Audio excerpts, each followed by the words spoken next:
శ్రమలలో బహుశ్రమలలో ఆదరణ కలిగించెను.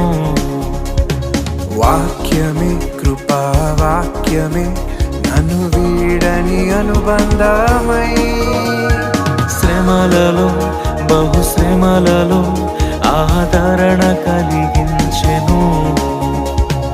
వాక్యమే కృపా వాక్యమే నన్ను వీడని అనుబంధమై, నీ మాటలే జలధారలై సంతృప్తినిచ్చెను.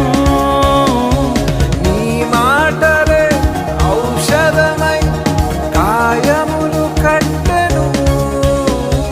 నీ మాటే మధురం కరుణించే యేసయ్యా, నీ కోసమే